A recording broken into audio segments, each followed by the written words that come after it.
Hi, this is Jessic, and in this PHP security tutorial I'm going to be explaining session hijacking and how you can help prevent it causing problems on your site. So session hijacking is essentially when an attacker is able to take over, if you like, the session of another user. So say if you logged in as the admin user to, like, I don't know, the admin area, like an admin panel of your site, and that admin area wasn't sufficiently secured, then someone else would be able to sort of come in and take over your session, and because you are logged in, that would then allow them to access the admin area, which is obviously something you don't want to happen. The way this is generally possible is via an XSS attack. So say if like a area on your site had a cross-site scripting vulnerability, this would allow the attacker to inject some JavaScript code which would steal the session ID.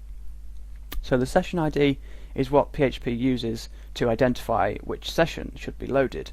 So on this page we have a very simple just a session start call here, and the rest of the page is just a blank HTML sort of template. If you just go to the page here and load it up, and then view the cookies that have loaded from this page, you can see that we have this single cookie called PHP SesID, short for session ID. And this string here under content is my session ID that has just been generated for this session.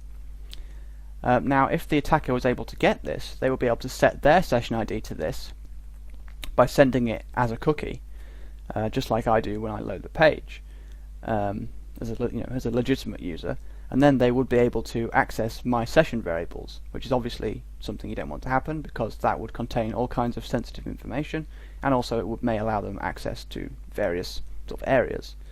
Now the session cookie is not always available to JavaScript, but I think the default setting is to allow it to be, but you can change that. I will just briefly show you how to do that because that's one measure that you can take that's very, very simple, and it will prevent people actually being able to get the session ID.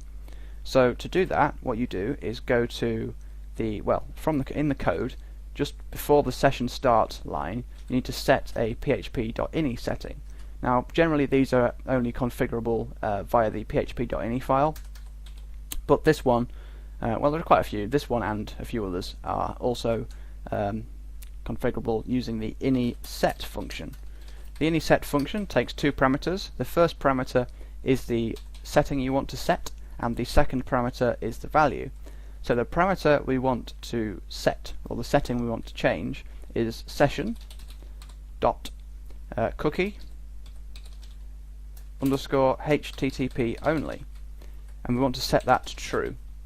And what this will do is make sure that the cookie that is sent to the browser by PHP to tell it, what session it should be using, is only accessible. It's not accessible via JavaScript, which means that the attacker will have a bit of a harder time getting the session ID for that user. So that's one step you can take to help prevent it, and another one is to lock the session to a specific IP address. So the way we can do that is by storing the IP address in the session, and then on every page load we just check to see if that IP address is the one in the session.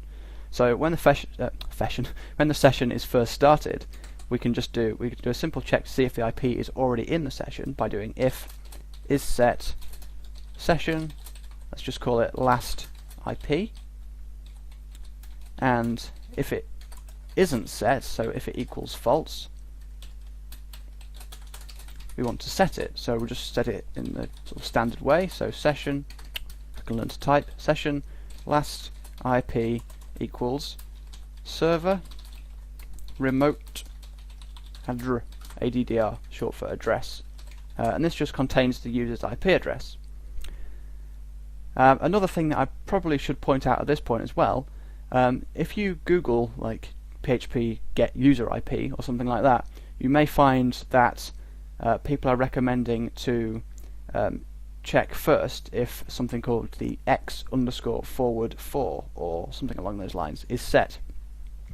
And that is set if the user is using a proxy, and that just tells you the address of the actual user, not the proxy server. The problem with that is that it's very, very easy to fake, because it's actually sent just a standard header, and you can manually set those very, very easily.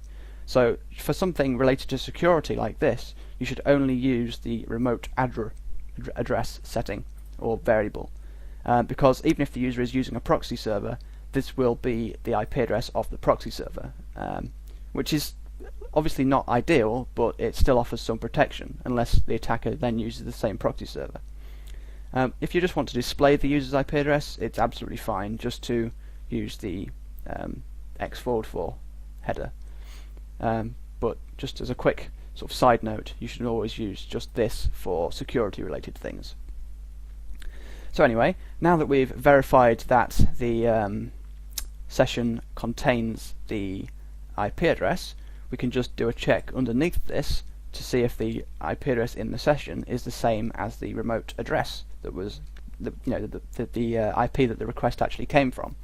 So we can just do another simple check here. So if session last IP is not equal to the server remote address, don't need two of those.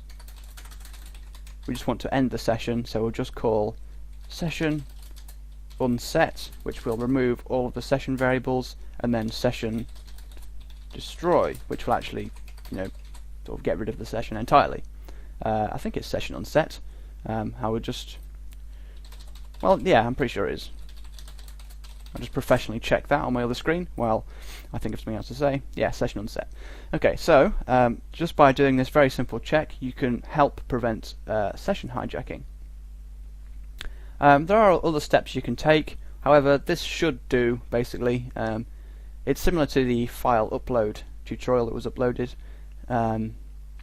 This is effective, well, it's sort of the bare minimum, but it should be more than enough for anything, really, because this line will prevent people even getting a session ID, and this one will make sure that it's not used by other IP addresses.